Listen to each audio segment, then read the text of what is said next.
Hey there. I wanted to share an idea with you that I've been thinking about for quite a while, but I kind of also want to do it in a more casual way than most of my videos. So I'm just going to kind of roll with it this video, and it might not be perfect, but that's okay.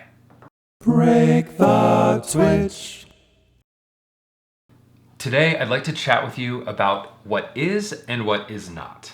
That might seem like a very grand topic, but I'm going to kind of boil it down into one specific area, and that is the way that we feel.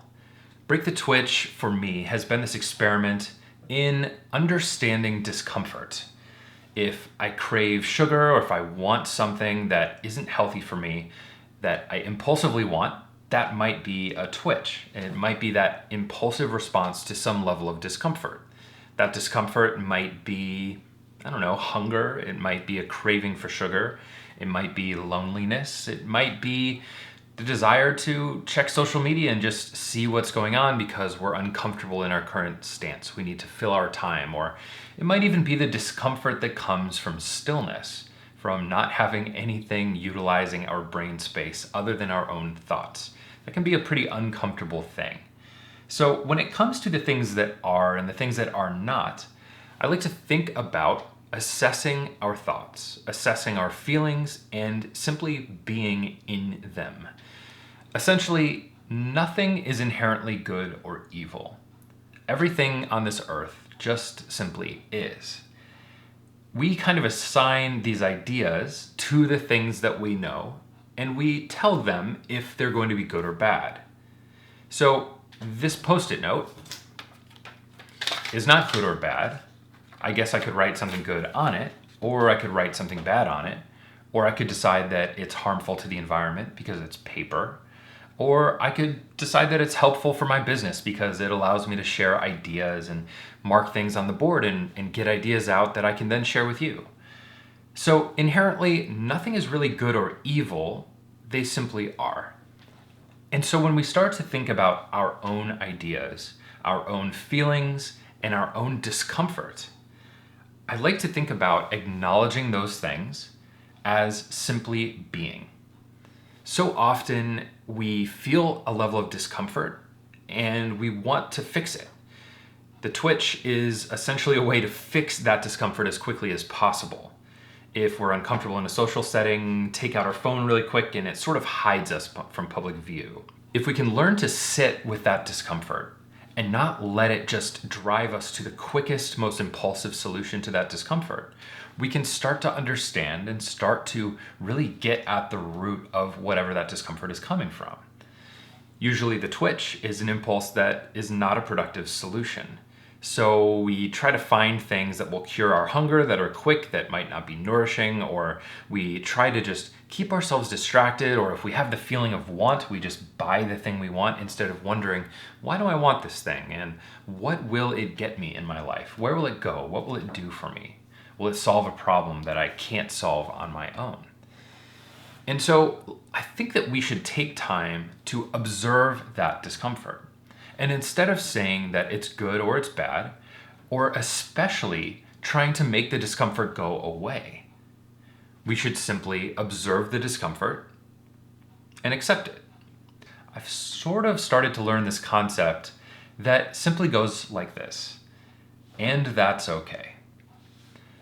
Really, it's this concept of taking a feeling you're feeling or a thought you have and making it okay in your own mind and accepting it for what it is.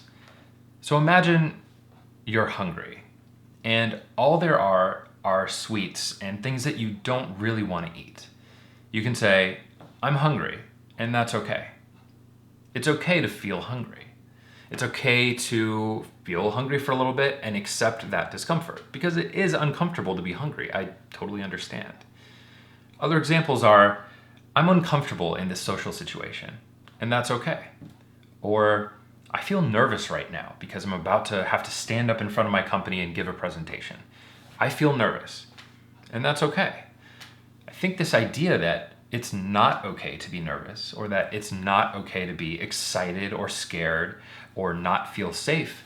I mean, ideally, we would feel safe. Ideally, we would not be nervous because we probably can perform better under the examples that we are not feeling those things. But the way to change those things is not to wish that we weren't nervous. I really think in my own experience that it is to take that feeling and just accept it. Some people say love that feeling. Take it within you and just embrace it. Because it's okay. Who says we should not be nervous when we go do something that's a high pressure situation? I think that's probably even something that causes more anxiety than not. If we're thinking, oh, I'm nervous, I don't want to be nervous, oh no, okay, don't be nervous, don't be nervous, don't be nervous. And then we get into a situation where we're just looping, don't be nervous, don't be nervous, don't be nervous, over and over in our head. And what are we focusing on? We're focusing on being nervous. So if we can take the situation, if we're about to go into a high pressure situation where we're nervous, where we're hungry, where we are uncomfortable, where we don't feel exactly at our bearings, take that feeling and don't try to change it. Just accept it.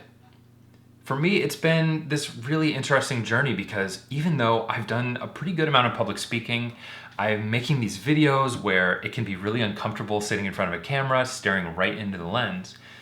I've sort of started learning to accept that feeling for what it is. So I challenge you to do the same.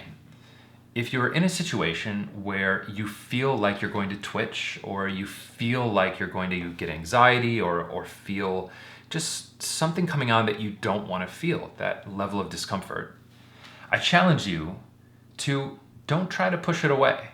Just simply accept it. Bring it in, give it a big hug, and that's okay. So if you want to use the example of, I'm nervous right now and that's okay, you can. I found that that's a great way to do it.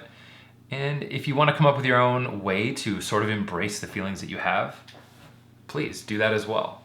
And this applies to just about anything. Anything that might be uncomfortable, that might be disruptive, anything you want to apply this to, you can. So I challenge you to do that, and I'd love to hear what you think about this idea and how you might use it in your own life. It's something that's been personally very helpful for me, and I hope it's helpful for you as well. As always, thank you for your time and attention, and I'll see you in the next video.